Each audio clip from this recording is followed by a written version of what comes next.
Building बना दे, तकलीफ होता है बहुत। पढ़ने में बारिश होता तो इधर उधर भागना पड़ता है।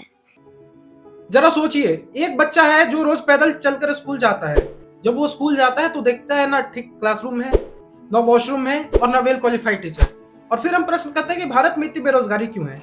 दरअसल समस्या बेरोजगारी की नहीं, समस्या शिक्षा की बुनियादी नींव का है। नमस्कार, मेरा नाम मोहित है और आप देख रहे हैं मोहित बियॉन्ड द अनफिल्टर्ड चश्मा।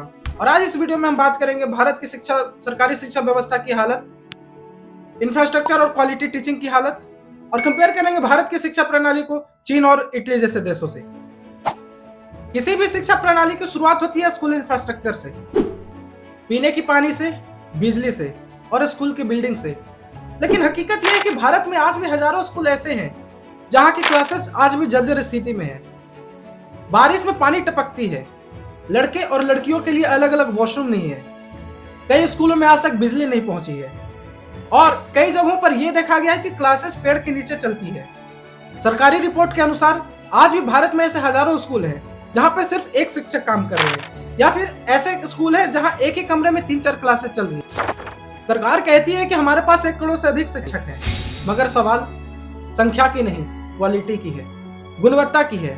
ग्रामीण भारत में आज भी देखा जाता है कि एक ही शिक्षक 5-6 क्लासेस में अकेला पढ़ा रहे हैं। टीचरों को गैर शैक्षणिक कामों के लिए इस्तेमाल किया जाता है। उदाहरण के लिए बिहार में जाति जनगणना हुई जहां पे शिक्षकों का इस्तेमाल किया गया। वोटिंग के दौरान ही शिक्षकों का इस्तेमाल किया जाता है। इसके अलावा फिलहाल में ताजी रिपोर्ट आई है कि दिल्ली में डॉग सर्वे के लिए शिक्षकों का इस्तेमाल किया जाएगा। ट्रेनिंग और अपडेटेड नॉलेज की भारी कमी है। और ऐसे तमाम वीडियो आपको YouTube पे मिल जाएंगे जहां पर टीचर हिंदी का स्पेलिंग नहीं बता पा रहे। हिंदी का स्पेलिंग क्या होता है? हिंदी का जिस जिले में वो पढ़ा रहे, जिस डिस्ट्रिक्ट में वो पढ़ा रहे, उस डिस्ट्रिक्ट का स्पेलिंग तक नहीं बता पा रहे। का जिला क्या है? नालंदा है। नालंदा का स्पेलिंग क्या होता है? NALIA। इसके अलावा शिक्षकों को शिक्षा मंत्री का नाम नहीं पता। नेता जी, देश के शिक्षा मंत्री का क्या नाम है?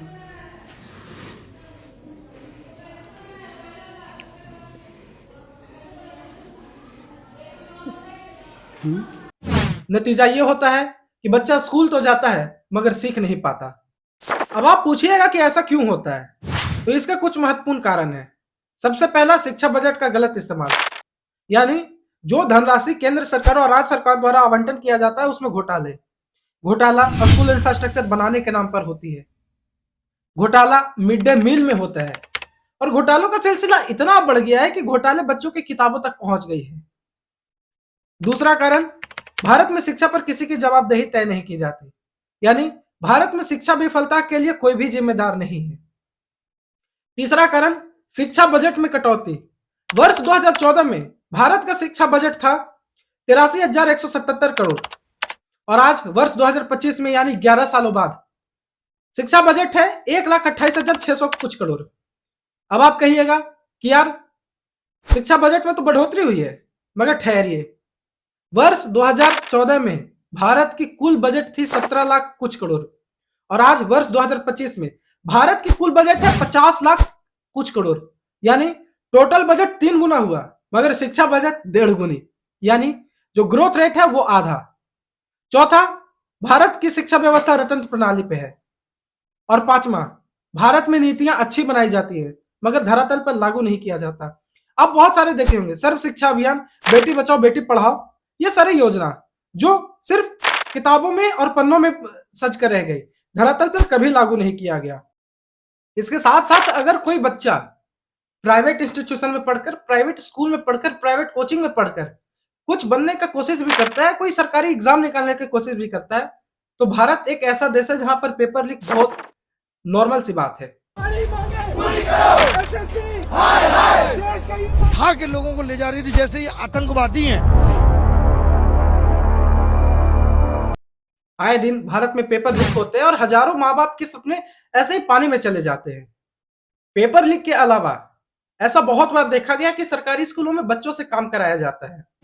जो बच्चे सरकारी स्कूल में पढ़ने के लिए जाते हैं उन्हें टॉयलेट साफ कराने के लिए लगा दिया जाता है। विद्यार्थी साफ करवे छे। हाँ? किस क्लास में पढ़ता है? बच्चों से मिड डे मील बनवाया जाता है, बच्चों से टीचर अपने बॉडी को मसाज कराने को कहते हैं।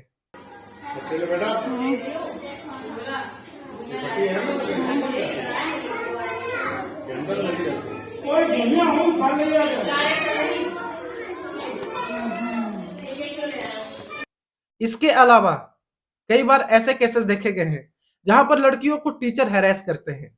क्या कैसे मामला क्या हुआ सर, हम कैसे हुआ बेंच था? पे बैठे थे तो हाँ। वकील सर आए और हमारा हाथ पकड़ लिए, तो हम बोले सर हमारा हाथ छोड़िए। हाँ। तो वकील सर बोले कि नहीं छोड़ेंगे, तुम हमारा जानो। तो हम बोले सर नहीं, मेरा हाथ छोड़िए।